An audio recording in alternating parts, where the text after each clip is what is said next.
Shalom, salam berkat dari kami untuk pendengar sekalian. Saat ini pendengar akan diberkati dengan program Hari Ini Harinya Tuhan bagian yang ke-8. Sebuah program rohani tentang doktrin Alkitab yang menolong kita untuk semakin tertanam dalam kebenaran firman dan bertumbuh dalam kemuliaan. Bersama hambanya, Pendeta Gilbert Lumendo, STH. Banyak orang merasa doktrin Alkitab sebagai sesuatu yang membingungkan. Tetapi tahukah saudara bahwa doktrin Alkitab intinya adalah memahami Alkitab dengan benar, dengan pemahaman yang sistematis, sehingga kita terus dapat tertanam di dalam kebenaran firman, sehingga kita terus bertumbuh di dalam kemuliaan Allah. Buka hati saudara sekalian untuk menerima berkat-berkat firman-Nya hari ini.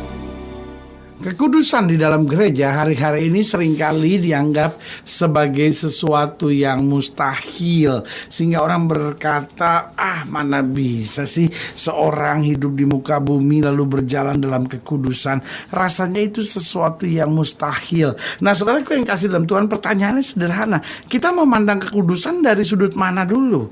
Kalau kita memandang kekudusan sebagai tidak berbuat dosa sama sekali, tidak ada kesalahan sama sekali, hidup dalam kesempurnaan, saudara yang kasih dalam Tuhan, mungkin kelihatannya pernyataan itu ada benarnya. Tetapi apa artinya kekudusan dalam Alkitab? Kekudusan dalam Alkitab itu artinya hidup yang terus menerus disempurnakan oleh Tuhan. Artinya begini, kalaupun kita salah, kita bertobat, kita minta ampun, darah Yesus menguduskan kita. Kita menjadi orang-orang yang kudus, menjadi orang-orang yang berkenan. Sehingga kita kudus dan berkenan bukan karena perbuatan kita, tapi kita kudus dan berkenan oleh kasih karunia Tuhan. Makanya Yesus berkata, bukan kamu yang memilih aku, tetapi akulah yang telah memilih kamu. Artinya bukan kamu berjuang dengan kekuatan kamu. Karena kalau untuk itu Roma berkata, tidak ada seorang pun yang benar, tidak ada seorang pun yang berakal budi, tidak ada seorang pun yang mencari Allah, seorang pun tidak, kata Alkitab.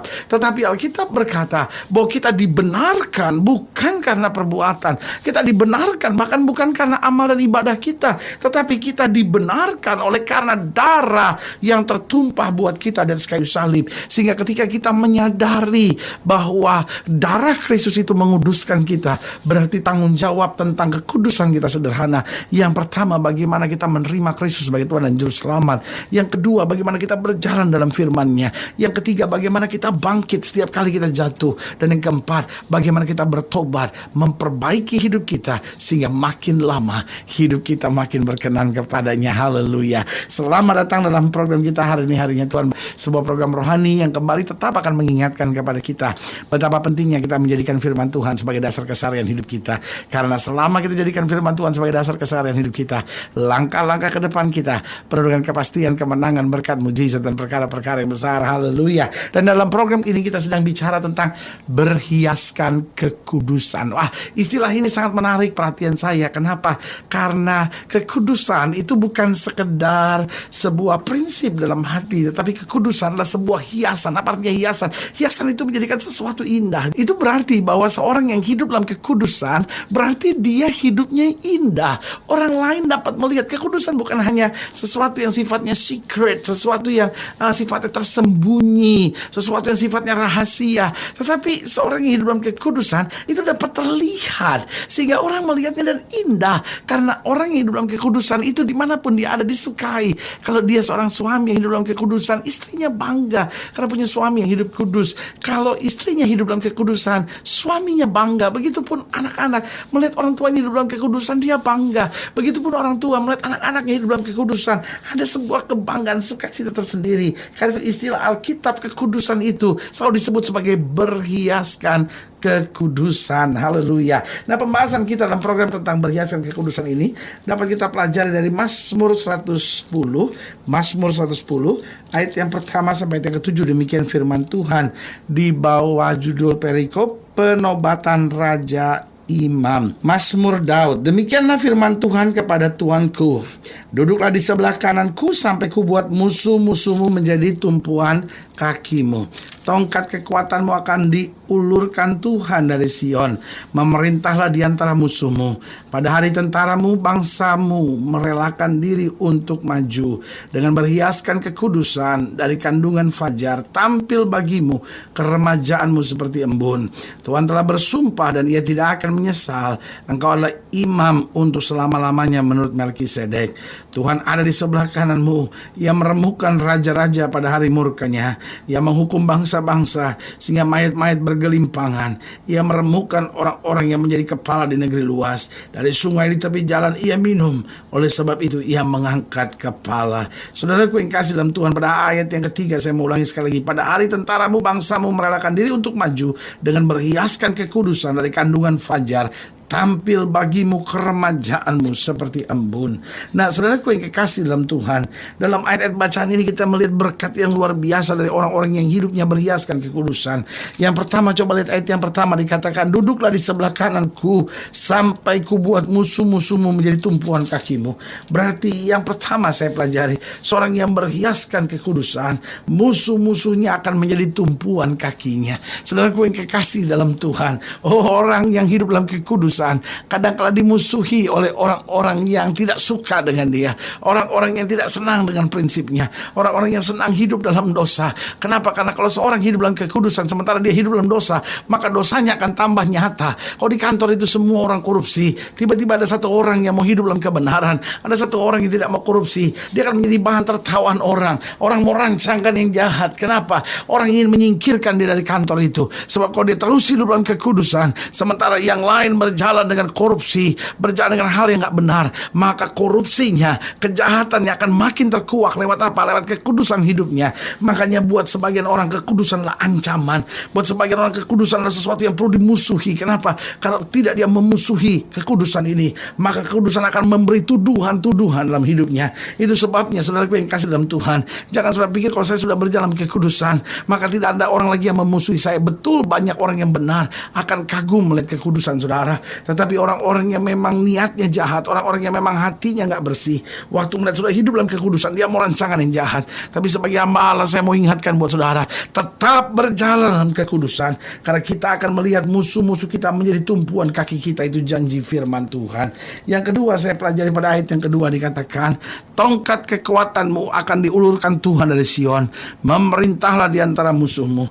Jadi yang kedua saya pelajari, orang yang berhiaskan kekudusan akan meraih kekuatan senantiasa. Alkitab pakai istilah tongkat kekuatanmu akan diulurkan Tuhan dari Sion. Kalau kita memakai tongkat kekuatan, artinya apa? Kita punya kekuatan yang senantiasa. Kekuatan kita bukan kekuatan manusia.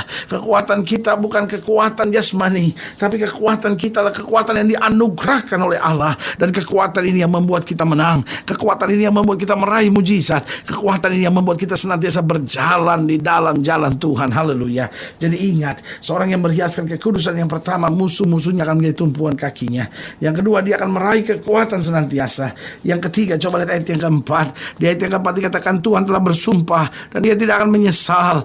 Engkau adalah imam untuk selama-lamanya menurut Melkisedek. Berarti hal yang ketiga saya pelajari, seorang yang berhiaskan kekudusan diangkat Tuhan sebagai imam yang layak. Saya ulangi sekali lagi, diangkat Tuhan sebagai imam yang layak. Apa artinya imam? Sebagai imam, dia membawa pesan jemaat kepada Tuhan, tapi sekaligus sebagai imam dia bawa pesan Tuhan kepada jemaat. Berarti seorang imam adalah seorang yang membawa tentram, seorang imam adalah seorang yang membawa damai, seorang imam adalah seorang yang berada pada posisi dekat dengan Tuhan, tapi senantiasa menjadi berkat bagi sesama. Saudaraku yang kekasih dalam Tuhan, mari kita berhiaskan kekudusan sehingga kita menjadi imam-imamnya Allah dimanapun Tuhan tempatkan kita.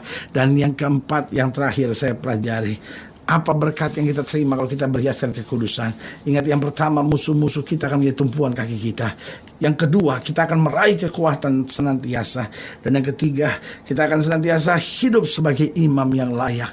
Dan yang keempat, yang terakhir, coba lihat ayat yang ketujuh. Di ayat yang ketujuh dikatakan, dari sungai di tepi jalan ia minum. Oleh sebab itu ia mengangkat kepala. Berarti yang keempat, dia hidup yang selalu dipuaskan. Dia mengalami kehidupan yang selalu dipuaskan. Alkitab berkata dia berjalan. Di tepi jalan itu ada sungai dan dia minum. Apa artinya minum dari sungai?